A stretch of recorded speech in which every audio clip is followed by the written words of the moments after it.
ಮಕ್ಕಳೇ, ಸಾಂದೀಪನಿ ಮುನಿಯ ಹತ್ತಿರ ಬಲರಾಮ ಮತ್ತು ಕೃಷ್ಣರು ವಿದ್ಯಾಭ್ಯಾಸವನ್ನು ಮಾಡುವಂತಹ ಸಂದರ್ಭದಲ್ಲಿ ಅವರ ಜೊತೆಯಲ್ಲಿ ಕುಚೇಲನೆಂಬ ಅವನು ಒಬ್ಬ ಇರ್ತಾನೆ. ಅವನು ಬ್ರಾಹ್ಮಣ. ಸಾಂದೀಪನಿ ಮುನಿಯವರು ಎಲ್ಲರನ್ನೂ ಒಂದೇ ರೀತಿಯಿಂದ, ಅಂದರೆ ಒಂದೇ ಭಾವದಿಂದ ನೋಡತಕ್ಕಂಥವರು. ಪ್ರೀತಿಯಿಂದ ತಮ್ಮಲ್ಲಿ ಕಲಿಯತಕ್ಕಂತಹ ಶಿಷ್ಯರನ್ನು ತುಂಬ ಪ್ರೀತಿಯಿಂದ ನೋಡುವಂಥವರು. ಅವರ ಹೆಂಡತಿ ಸಹಿತ ತಮ್ಮ ಮಕ್ಕಳಂತೆಯೇ ಅವರನ್ನು ಕಂಡು ನೋಡಿಕೊಳ್ಳುತ್ತಾ ಇದ್ದಂಥವರು. ಒಮ್ಮೆ ಏನಾಗ್ತದೆ ಅಂತಂದರೆ, ಕಟ್ಟಿಗೆ ತರುವುದಕ್ಕಾಗಿ ಎಂದಿನಂತೆ ಕೃಷ್ಣ, ಬಲರಾಮ, ಕುಚೇಲ ಎಲ್ಲರೂ ಹೋಗಿರ್ತಾರೆ. ಹೋಗಿ ಬರುವುದಕ್ಕೆ ಬಹಳಷ್ಟು ಸಮಯ ಬೇಕು, ಮಕ್ಕಳಿಗೆ ಹಸಿವೆ ಆಗ್ತದೆ ಎನ್ನುವ ಕಾರಣದಿಂದ ಸಾಂದೀಪನಿಯವರ ಹೆಂಡತಿ ಕೃಷ್ಣ, ಕುಚೇಲ, ಬಲರಾಮರೆಲ್ಲರಿಗೆ ಅವಲಕ್ಕಿಯನ್ನು ಮಾಡಿ ಕುಚೇಲನಲ್ಲಿ ಕೊಟ್ಟಿರುತ್ತಾರೆ. ಹೋಗಿ ಹಸಿವೆಯಾದಾಗ ತಿನ್ನುವುದು ಎಂಬ ದೃಷ್ಟಿಯಿಂದ. ಹಾಗೆ ಅವರು ಸಾಂದೀಪನ ಮುನಿಯವರ ಮಾತಿನಂತೆ ಕಟ್ಟಿಗೆಯನ್ನು ತರುವುದಕ್ಕೆ ಅರಣ್ಯಕ್ಕೆ ಹೋಗ್ತಾರೆ. ಬಹಳ ಹೊತ್ತಿನವರೆಗೆ ಕೆಲಸ ಮಾಡ್ತಾ ಇರ್ತಾರೆ. ಕೃಷ್ಣ ಒಂದು ಮರವನ್ನೇರಿ ಕಟ್ಟಿಗೆಯನ್ನು ಕಡಿತಾ ಇರ್ತಾನೆ. ಹಸಿವೆ ಆಗಿರುತ್ತದೆ ಎಲ್ಲರಿಗೂ. ಕೆಳಗೆ ಇದ್ದಂತಹ ಕುಚೇಲ ತುಂಬ ಹಸಿವೆಯಾಗಿದೆ. ಇದ್ದಂಥ ಅವಲಕ್ಕಿಯು ಸಾಕಷ್ಟಿಲ್ಲ. ಅರಣ್ಯದಲ್ಲಿ ಹೋದಾಗ ಉಪಹಾರಕ್ಕಾಗಿ ಕೊಟ್ಟಂಥದ್ದು.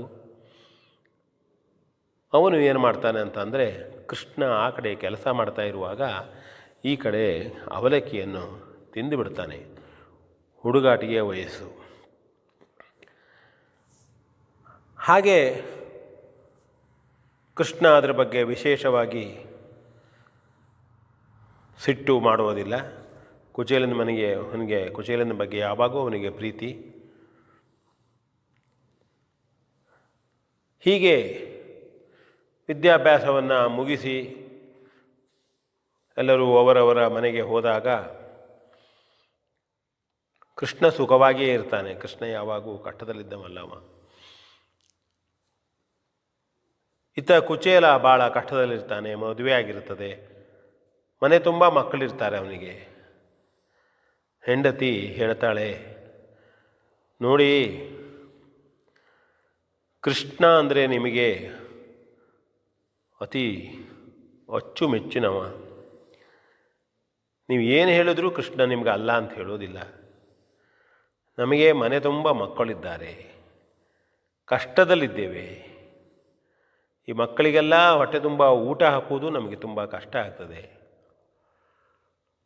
ಹಾಗಾಗಿ ಕೃಷ್ಣನಲ್ಲಿ ಹೇಳಿದರೆ ನಮ್ಮ ಕಷ್ಟವನ್ನು ನಿವಾರಣೆ ಮಾಡ್ತಾನೆ ಅವನು, ನಾವು ಸುಖವಾಗಿ ಇರಬಹುದು ಎಂಬುದಾಗಿ ಹೇಳ್ತಾಳೆ. ಕುಚೇಲ ಸ್ವಾಭಿಮಾನಿ, ಬೇಡಬಾರದಲ್ಲ. ಕಷ್ಟಪಟ್ಟು ದುಡಿದು ಎಷ್ಟಾದರೂ ನಾವು ಗಳಿಸಿ ನಮ್ಮನ್ನವನ್ನು ನಾವು ಉಣ್ಣೋಣ ಹೇಳತಕ್ಕಂಥ ಮನುಷ್ಯನವನವನು. ಒಳ್ಳೆಯವನೇ, ಸಜ್ಜನ. ಕೊನೆಯಲ್ಲಿ ಹೆಂಡತಿಯ ಒತ್ತಾಯಕ್ಕೆ ಅವನು ಕೃಷ್ಣನಲ್ಲಿ ಹೋಗ್ತಾನೆ. ಹೋಗುವ ಸಂದರ್ಭದಲ್ಲಿ ಹರಕು ಮುರುಕಾದ ಹಳೆಯ ಬಟ್ಟೆಯನ್ನೇ ತೊಟ್ಟು ಆ ಬಟ್ಟೆಯಲ್ಲಿ ಅವನ ಹೆಂಡತಿ ಸ್ವಲ್ಪ ಅವಲಕ್ಕಿಯನ್ನು ಕೃಷ್ಣನಿಗಾಗಿ ಕಳಿಸಿಕೊಡ್ತಾಳೆ. ಕಳಿಸಿಕೊಟ್ಟಾಗ ಕುಚೇಲ ಅದನ್ನು ತೆಗೆದುಕೊಂಡು ಕೃಷ್ಣನ ಮನೆಗೆ ಹೋಗ್ತಾನೆ. ಹೋದಾಗ ಅವನಿಗೆ ಕೃಷ್ಣನಲ್ಲಿ ಬೇಡುವುದು, ಅದೇ ಹೇಳಿದ್ನಲ್ಲ, ಕುಚೇಲ ಸ್ವಾಭಿಮಾನಿ ಎಂಬುದಾಗಿ, ಕಷ್ಟ ಆಗ್ತದೆ, ಏನು ಹೇಳುವುದಿಲ್ಲ. ಕೃಷ್ಣನಲ್ಲಿ ಮಾತನಾಡ್ತಾನೆ,